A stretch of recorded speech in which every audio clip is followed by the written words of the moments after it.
నమస్తే అండి, welcome to Telugu cooks. ఈరోజు వచ్చేసి మనం చింతకాయ పచ్చడి పచ్చిమిర్చితో ఏ విధంగా చేసుకోవాలో చూపిస్తానండి.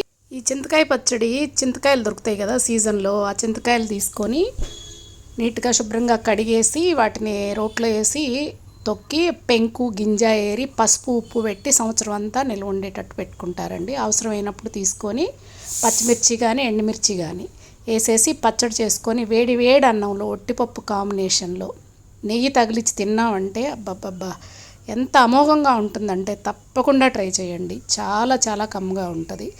మరి ఇది ఏ విధంగా చేయాలో చూద్దాం, వచ్చేసేయండి. ముందుగా దీనికోసం ఒక గిన్నె తీసుకొని దానిలో ఒక టీ స్పూన్ ఆయిల్ని అయితే వేసి ఫ్లేమ్ని మీడియంలో పెట్టండి. పెట్టుకొని ఒక 2 టేబుల్ స్పూన్ల వేరుశెనగ గుండ్లను వేసేసి వాటిని చక్కగా మంచి అరోమా వచ్చే వరకు, అవి చిటపట్లాడే వరకు వేయించండి. వేయించి వాటిని పక్కకు తీసుకొని చల్లారిన తర్వాత మిక్సీ జార్లోకి ట్రాన్స్ఫర్ చేసేసుకోవాలి.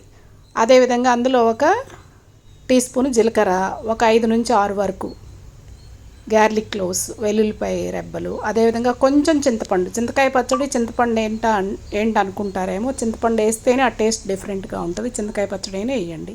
వేసేసి మొత్తాన్ని కోర్స్ గ్రైండ్ చేసి చుట్టుపక్కల అదంతా అతుక్కుపోతుంది కదా పల్లీలు వేయటం వల్ల, అదంతా నీట్గా ఓ పక్కగా తీసేసి ఇలా కలపండి. స్పూన్తో కలిపి మొత్తం తీసేయండి. ఇందులో టేస్ట్కి తగినట్లు ఉప్పుని వేసుకొని, చింతకాయ పచ్చడి నిల్వ పచ్చడిలో ఆల్రెడీ ఉప్పు ఉంటుందండి కాబట్టి కొంచెం తగ్గించేసుకోండి. దానిలోకి ఒక టమాటాని ముక్కలుగా కట్ చేసి యాడ్ చేయండి. తర్వాత ఒక గుప్పెడు పచ్చిమిర్చి తీసుకొని దీనికి యాడ్ చేయండి. ఈ పచ్చిమిర్చి కారాన్ని బట్టి మనము చింతతొక్కు తీసుకోవాల్సి ఉంటుందండి. ఆ పచ్చిమిర్చి కనుక కారం ఎక్కువగా ఉంటే కొంచెం చింతతొక్కుని ఎక్కువే తీసుకోండి. అంటే 1.5 టేబుల్ స్పూన్ తీసుకోండి. కారం మీడియంగా ఉంటే 1 టేబుల్ స్పూన్ అయితే సరిపోతుంది. దీనికి చింతతొక్కుని యాడ్ చేసిన తర్వాత ఇదంతా ఒకసారి మిక్సీ పట్టేసేయండి.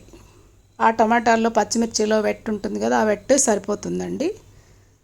చూసారా, మిక్సీ పట్టుకొని చూడండి. ఇప్పుడు ఒక్కసారి టేస్ట్ చూడండి, ఉప్పు బ్యాలెన్స్ అయిందా లేదా చూసి ఈ దశలో ఉప్పు కనుక సరిపోకపోతే ఉప్పుని యాడ్ చేసుకోండి. యాడ్ చేసుకొని దీనికి మంచి తాలింపునైతే ఇవ్వండి. ఉప్పు చాలలేదు అందుకని నేను మళ్ళీ మిక్సీ పట్టుకున్నాను. తాలింపు కోసం అదే గిన్నెలో, పల్లీలు వేయించుకున్న గిన్నెలోనే ఆయిల్ తీసుకొని దాంట్లోకి ఆవాలు చిటపట్లాడిన తర్వాత మినప్పప్పు, తాలింపు గింజలు ఉంటాయి కదా అవన్నీ, అదేవిధంగా పచ్చిశనగపప్పు, ఇవన్నీ వేసేసి మంచి అరోమా వచ్చే వరకు గోల్డెన్ బ్రౌన్ కలర్కి రావాలి. ఏవి మినపగుండ్లు పచ్చిపప్పు, అప్పుడు మంచిగా వేగినట్టు అర్థం అన్నమాట. వేసేసి ఇందులో కరివేపాకు వేయండి. కరివేపాకు వేస్తేనే మన తాలింపుకి మంచి ఫ్లేవర్ వస్తుంది. కరివేపాకు వేసిన తర్వాత దీంట్లో ఇంగువ, ఇష్టపడే వాళ్ళు ఇంగువ వేసుకోవచ్చు, లేదంటే ఇంగువని మీరు స్కిప్ చేసేసుకోవచ్చు అన్నమాట.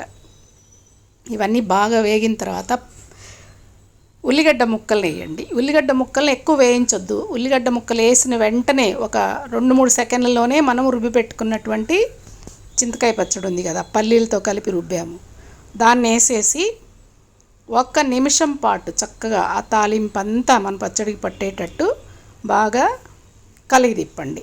చూసారా ఎంత బాగా ఆ తాలింపుని ఇది అబ్జర్వ్ చేసుకుంటుందో, ఆ తాలింపుని ఆయిల్ని మొత్తం చూడండి. 1 నిమిషం పాటు చాలండి. కలిపి కొంచెం అట్లా వేగినట్టు మనకు అర్థమవుతుంది, మంచి సువాసన వస్తుంది అన్నమాట. అప్పుడు దీన్ని తీసేసుకొని ఒక బౌల్లోకి ట్రాన్స్ఫర్ చేసేసుకోండి. చాలా చాలా టేస్టీగా ఉంటుందండి.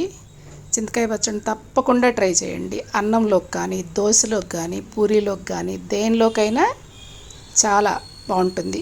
వైట్ రైసు ఈ చింతకాయ పచ్చడి వట్టిది నెయ్యి కాంబినేషన్ అయినా బాగుంటుంది. వట్టిపప్పు చింతకాయ పచ్చడి నెయ్యి కాంబినేషన్ అయినా చాలా చాలా బాగుంటుందండి. తప్పకుండా ట్రై చేయండి. మీకు కనుక ఈ రెసిపీ నచ్చినట్లయితే please like, share and subscribe అండి. మరిన్ని మంచి మంచి రెసిపీస్తో మీ ముందు ఉంటాను. Thank you.